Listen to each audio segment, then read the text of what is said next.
మనం August month గనక చూసుకుంటే, ఈ మాసం మనకి శ్రావణ మాస భాద్రమతో శ్రావణ మాస అష్టమితో స్టార్ట్ అయిపోయేసి, భాద్రపద మాసం సప్తమితో ఎండ్ అయిపోతుందనమాట. ఈ యొక్క డేస్ గనక మనం చూసుకుంటే, చాలా ముఖ్యమైన విశిష్టత గల పర్వదినాలు మొత్తం ఈ మధ్యలోనే ఉన్నాయి. ఒకటొచ్చేటప్పటికి మనకి ఆగస్టు 8న వరమహాలక్ష్మి వ్రతం ఉంది. అమ్మవారి యొక్క వరాలు మీరు చక్కగా పొందేసి వృద్ధి జరగాలని చెప్పేసి నేను కోరుకుంటున్నాను. 9వ తారీఖొచ్చేటప్పటికి 2 పండగలు ఒకే రోజు ఉన్నాయి. ఒకటొచ్చేటప్పటికి మనకి రాఖీ పండగ రక్షాబంధన్ అని చెప్తారు. రెండోది గాయత్రి మాత జన్మించిన రోజు, ఉపకర్మ చేసుకునే రోజు, జంధ్యాలు మార్చుకునే రోజు. వేద పండితులు గాని, మహర్షులు ఎవరైనా ఉన్నా గాని జంధ్యాలు మార్చుకునే అవకాశం ఎక్కువగా ఉంటుంది. తర్వాత ఇందులో ఒక మనకి 16వ తారీఖొచ్చేటప్పటికి శ్రీకృష్ణ జన్మాష్టమి ఉంది. అశేష దుఃఖ శాంతార్థం. అనేకమైన దుఃఖాలు గనక ఉంటే లక్ష్మీనారాయణం భజే. లక్ష్మీనారాయణుడిని గనుక ఎవరైతే పూజిస్తారో ఆ దుఃఖాలన్నీ పోతాయి అని చెప్పేసి మనకి నారాయణాష్టకంలో చెప్తూ ఉంటారు. కాబట్టి మీరు ఈ పండుగను కూడా చక్కగా సెలబ్రేట్ చేసుకోవాలని చెప్పేసి నేను కోరుకుంటున్నాను. మోస్ట్ ఇంపార్టెంట్ కూడా మనం గనుక చెప్పుకుంటే వినాయక చవితి వస్తుంది. అది 27వ తారీఖున. సిద్ధి, బుద్ధి ప్రదాత అని చెప్తారు. అంటే ఏదైనా గనక మనం పని చేయాలంటే మనం తీసుకున్న డెసిషన్ రైట్‌గా ఉండాలి. మనం తలంపునే ఇమ్మీడియేట్‌గా మనం అనుకున్న కార్యం నెరవేరాలి. అనుకున్న కార్యం ఎలాంటి విఘ్నాలు లేకుండా దానికి కావాల్సిన సక్సెస్ మనకు కావాలి గనుక మీరనుకుంటే, ఖచ్చితంగా అందులోని ఎవరైతే వరమహాలక్ష్మి వ్రతం చేస్తారో వాళ్ళు తప్పకుండా వినాయక చవితి కూడా చేయటం చాలా చాలా ఉత్తమము. ధనం వాళ్ళ దగ్గర స్థిరంగా నిలబడి ఉంటుంది. చూసారు కదా! ఈ యొక్క అన్ని పండగలు చక్కగా ఆధ్యాత్మికంగా జరుపుకోవాలని, భోగభాగ్యాలతో, అష్టైశ్వర్యాలతో వెలుగొందాలని చెప్పేసి నేను కోరుకుంటున్నాను. అదే విధంగా మనకి మంత్లీ యొక్క ఫలితాలు, మాస ఫలితాలు ఎలా ఉన్నాయో చూద్దాం. అందులోని ఆగస్టు మంత్ ఫలితాలు ఎలా ఉన్నాయో, ప్రతి ఒక్క రాశికి ఎలా ఉందో చూద్దాం. తులారాశి యొక్క గనక మనం చూసుకుంటే, ఈ ఆగస్టు మంత్‌లో ఈళ్ళకి ఎలా ఉందో చూద్దాం. ఒక రకంగా చెప్పాలంటే తులారాశి వాళ్ళకి చాలా చక్కగా బాగుందని మనం చెప్పుకోవాలి. అందులో చెప్పుకునే ముందు గనక చూసుకుంటే చిత్తా 3, 4 పాదాలు, స్వాతి 1, 2, 3, 4 పాదాలు, విశాఖ 1, 2, 3 పాదాలంతా కూడా మనకి తులారాశిలో ఉంటారు. మనం పేరు బలం గనక చూసుకుంటే ఈళ్ళకి రా, రి, రు, రే, రో, తా, తి, తు, తే అన్న అక్షరాలు కూడాను మనకి తులారాశిలో ఉంటాయి. గ్రహ స్థితిని బట్టి గనక మనం చూసుకుంటే సూర్యుడు ఆగస్టు 17వ తారీఖున మారుతున్నాడు. బుధుడు కర్కాటక రాశిలోకి 22వ తారీఖు జూలై 22న మారుతూ ఉన్నారు. తర్వాత జూలై 26వ తారీఖున శుక్రుడు మిథున రాశిలోకి మారుతూ ఉన్నారు. ఫైనల్‌గా అండ్ ముఖ్యంగా చెప్పుకుంటే 28వ తారీఖు కుజుడు వచ్చేటప్పటికి కన్య రాశిలో మూవ్ అవుతూ ఉన్నారు. ఈ యొక్క గ్రహ స్థితిని బట్టి గనక మనం చూసుకుంటే మనకి తులారాశి వాళ్ళకి ఎలా ఉందంటే, మనకి సూక్ష్మ గోచారం, లఘు గోచారం ఒక కాన్సెప్ట్ ప్రకారం గనక చూస్తే మనకి వీళ్ళకి విత్తలాభం, వ్యాధార్థి, శేష సౌఖ్యం, స్త్రీ సుఖాప్తి అని మనకు చెప్తూ ఉంటారు. అంటే విత్తలాభం అంటే ఫైనాన్షియల్‌గా గెయిన్ ఉంటుంది. వ్యాధ్యార్థి కొంచెం డిసీజెస్ వచ్చే అవకాశం ఎక్కువగా ఉంటుంది. శేష సౌఖ్యం ఆల్ రౌండ్ ప్రాస్పరిటీ ఉంటుంది.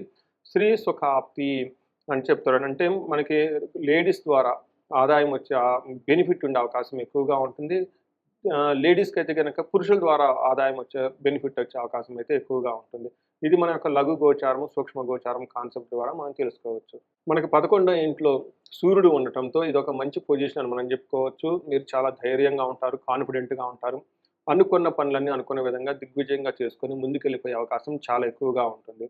మనకు మహర్షులు సంస్కృతంలో ఏం చెప్తారంటే అర్ధాచ స్వకులాచారః గృహే నిత్యోత్సవం శుభం నిత్యమాధుర్య భుక్తచ లాభా లాభాచేకాదశైరవు అని మనకు చెప్తూ ఉంటారు. అంటే ఈ టైంలో గనక చూసుకుంటే స్వకులాచారః మీ ఇంటికి సంబంధించిన పండగలు, ఫెస్టివల్స్ పెద్దవాళ్ళతో చక్కగా కలిసి చేసుకునే అవకాశం ఎక్కువగా ఉంటుంది.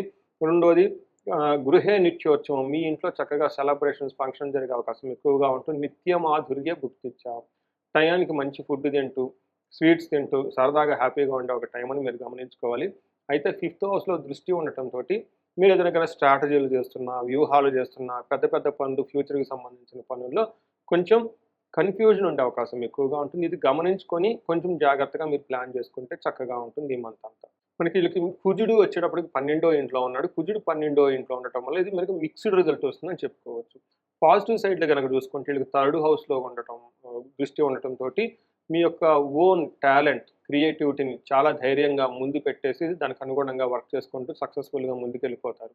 ఛాలెంజ్ గనక చూసుకుంటే 12వ ఇంట్లో కుజుడు ఉండటం వల్ల మనకి ప్రవాస వ్యాధి పీడాంచ బంధువైర ధనక్షయం దేహ పీడాంచ సంచారం సదా సంచారం ద్వాదశికే కుజే అని మనకు చెప్తూ ఉంటారు. ఈ టైంలో గనక చూసుకుంటే ప్రవాసం, ఫారిన్‌లో ఉండే అవకాశం ఎక్కువగా ఉంటుంది. ఇంటి వదిలిపెట్టేసి దూరంగా ఉండే అవకాశం ఎక్కడైనా ఉంటుంది.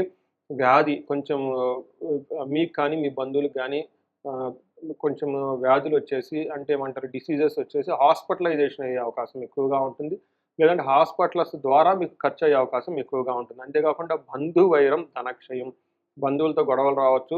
ధనం గూడా విపరీతంగా కోల్పోయే అవకాశం ఎక్కువగా ఉంటుంది. దేహ పీడాం శారీరకంగా కొంచెం బాధలుండే అవకాశం ఎక్కువగా ఉంటుంది. సంచారం వృధా ట్రావెల్స్ అవి చేసే అవకాశం ఎక్కువగా ఉంటుంది. దీంతో పాటు మానసిక ఆందోళన గూడా ఎక్కువగా గురి కావాల్సిన పరిస్థితి ఎక్కువగా ఉంటుంది. అయితే 9వ ఇంట్లో మీకు శుక్రుడు ఉండటం వల్ల చాలా చాలా చక్కగా యోగ్యతనిస్తాడు. 9వ ఇంట్లో శుక్రుడు మీకు భాగ్యాన్ని తీసుకొస్తూ ఉంటారు.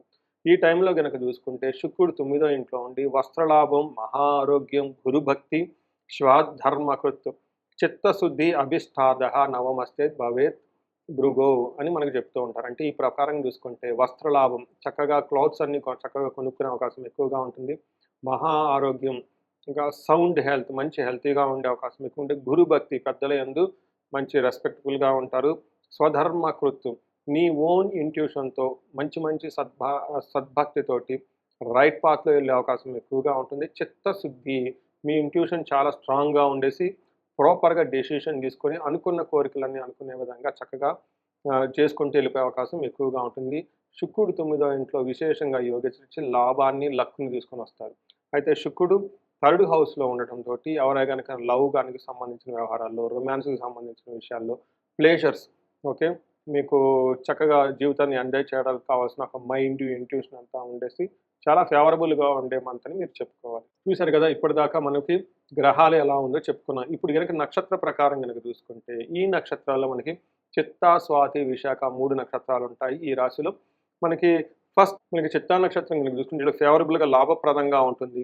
ఫారిన్ ఎళ్ళాలనుకున్న వాళ్ళకి చాలా అనుకూలంగా ఉంటుంది. ఫారిన్‌లో స్టే చేసి అక్కడ ఉండాలి అనుకున్న వాళ్ళకి కూడా చాలా పాజిటివ్‌గా ఉంటుంది. వస్త్ర లాభము ఈ టైప్‌లో మీరు చక్కగా షాపింగ్‌లు చేసి జ్యువెలరీ కానివ్వండి, మీకు కావాల్సిన వస్తువులన్నీ చక్కగా కొనుక్కునే అవకాశం కూడా ఎక్కువుంది. స్వాతి నక్షత్రం వాళ్ళకి గనుక చూసుకుంటే అగైన్ ఈళ్ళకి క్షేమంగా ఉంటారు. విదేశాగమనం ఉంటుంది. వస్త్రలాభం ఉంటుంది. అయితే ఒక్క విషయంలో జాగ్రత్తగా ఉండాలి. వీళ్ళు హెల్త్ కాంప్లికేషన్స్ ఉండే అవకాశం ఎక్కువగా ఉంటుంది. హెల్త్ విషయంలో కొంచెం జాగ్రత్తగా ఉండాలి. తర్వాత విశాఖ నక్షత్రం వాళ్ళకి గనుక చూసుకుంటే ఈళ్ళకి కూడాను క్షేమంగా ఉంటారు. ఫారిన్ ఎళ్ళాలి లేదంటే ఫారిన్ రిలేటెడ్ వాళ్ళందరూ చక్కగా కలిసొస్తుంది. వస్త్ర లాభము మీ క్లోత్స్ రిలేటెడ్ బెనిఫిట్స్ అంతా చూపిస్తూ ఉంటుంది. ఫైనల్‌గా వీళ్ళకి ఛాలెంజ్ ఏమంటే దేహ పీడనం అని చూపిస్తుంది. మీరు గనక గమనించుకుంటే ఈ రాశి వాళ్ళకి చిత్త, స్వాతి నక్షత్రం వాళ్ళకి ధననాశనం అయ్యే అవకాశం ఎక్కువగా ఉందని గమనించుకోవాలి. మీరు బ్రాడ్‌గా గనక చూసుకుంటే వీళ్ళకి దేహ పీడనం, హెల్త్ కాంప్లికేషన్స్ ఒక్కటే ఎక్కువగా చూపిస్తూ ఉంది. మిగతా అన్ని విషయాల్లో చాలా చక్కగా ఫేవరబుల్‌గా ఉందని మీరు గమనించుకోవాలి. సో, ఈ రాశి వాళ్ళకి ఓవరాల్‌గా గనక చూసుకుంటే చాలా బాగుంది. ఎవరైతే గనక ఇంకా కొంచెం ఫైనాన్షియల్‌గా ఇబ్బంది పడుతూ ఉన్నారో, ఈ రాశి వాళ్ళని దృష్టిలో పెట్టుకొని ఈళ్ళకి ఆహ్, కుబేర పాశుపత అభిషేకము ప్లాన్ చేయటం జరిగింది. ఆగస్టు 21వ తారీఖున. ఇది సామూహికంగా అందరిని దృష్టిలో పెట్టుకొని చేయటం జరిగింది. ఇప్పటిదాకా ఈ యొక్క కుబేర పాశుపత అభిషేకము, మహాలక్ష్మి విశేష హోమం ఈ 2 కలిపి 2 రోజుల ప్రోగ్రామ్‌గా చాలామంది ఇళ్లల్లో మా క్లయింట్స్‌కి చేయటం జరిగింది. అయితే ఫస్ట్ టైమ్ దీన్ని క్లయింట్‌లో 1-to-1 చేపించుకోవడం చాలా కాస్ట్ అవుతుంది. అది అందరికీ సాధ్యం కాదు కాబట్టి చాలామంది ఎంక్వైరీస్ నాకు ఉండటంతోటి దీన్ని ఒక సామూహికంగా ఒక పండగలాగా తీసుకెళ్దాము. అది కూడాను మనకి శ్రావణ మాసం లాస్ట్ శుక్రవారము, గురువారం రోజు దీన్ని ప్లాన్ చేస్తున్నాము. ఇది ఫస్ట్ టైమ్ చేస్తున్నాను. ఇప్పటికే ఈ చాలా ఎంక్వైరీస్ అన్నీ రావటం జరుగుతుంది. కొంతమంది పేమెంట్ కూడా చేసుకుంటున్నారు. మేము ఇప్పటికైతే ఒక ఫస్ట్ 50 కపుల్స్‌కి మాత్రమే ఎలో పెట్టుకుందాం. ఎందుకంటే మాకున్న ప్లేసు అదంతా దృష్టిలో పెట్టుకొని అనుకుంటున్నాము. ఇది త్వరగా అయిపోతే ఇన్‌కేస్ మారే అవకాశం ఎక్కువ ఉండొచ్చేమో చెప్పలేము. ఎందుకంటే ఫస్ట్ టైమ్ చేస్తున్నాం కాబట్టి చాలా విషయాలు జస్టిఫికేషన్ కూడా చేయాలి. ట్రయల్ అండ్ ఎర్రర్‌గా కూడా చేస్తున్నాం కాబట్టి మంచి స్పందనొచ్చింది. చాలా ఎంక్వైరీస్ వస్తున్నాయి. కొంతమంది పేమెంట్ కూడా ఆల్రెడీ చేస్తున్నారు. ఇది 2 రోజులండి. ఫస్ట్ వచ్చేటప్పటికి మీకు ఆహ్, ఏమని చెప్తారంటే కుబేర పాశుపత అభిషేకం. మీ ఇంట్లో ధనం వచ్చి స్థిరంగా నిలబడటానికి కుబేరుడి యొక్క కృప కావాలి కాబట్టి కుబేర పాశుపత అభిషేకం చేశాం. రెండో రోజు వచ్చేప్పటికి మహాలక్ష్మి విశేష హోమం ఉంటుంది. ఇందులో శీఘ్ర ధన ప్రాప్తి. మీకు ధనం చాలా చాలా త్వరగా రావాలి అనుకుంటే దీంట్లో అటెండ్ అవ్వండి. అలానే నష్టద్రవ్య ప్రాప్తి. మీరు ఎక్కడన్నా అమాయకత్వంగా పాపం ఇన్నోసెంట్‌గా ఎక్కడన్నా డబ్బులిచ్చి, మీ డబ్బులు కోల్పోయి, ఆ డబ్బులు మళ్ళా మీకు తిరిగి రావటానికి కూడాను ఇది ఉపయోగపడుతుందండి నష్టద్రవ్య ప్రాప్తి. ఇలా 3 కలిపి 2 రోజులుగా చేస్తున్నాం. ఇది ఆగస్టు 21 తారీఖు, 22 తారీఖు. మీరు ఎవరైనా గనక ఇంట్రెస్ట్‌గా గనక ఉంటే ఈ స్క్రీన్ మీద కనిపిస్తున్న నంబర్ ద్వారా కనెక్ట్ అయితే మీకు డీటెయిల్స్ ఇస్తాను. సో చూశారు కదండి, మీ రాశి వాళ్ళంతా అష్టైశ్వర్యాలతో కలగాలని చెప్పేసి, భోగభాగ్యాలతో కలగాలని చెప్పేసి, వరమహాలక్ష్మి యొక్క కృప మీ మీద ఉండాలని చెప్పేసి కోరుకుంటున్నాను. మీ అందరికీ మంచి ఆశీస్సులండి. నమస్తే.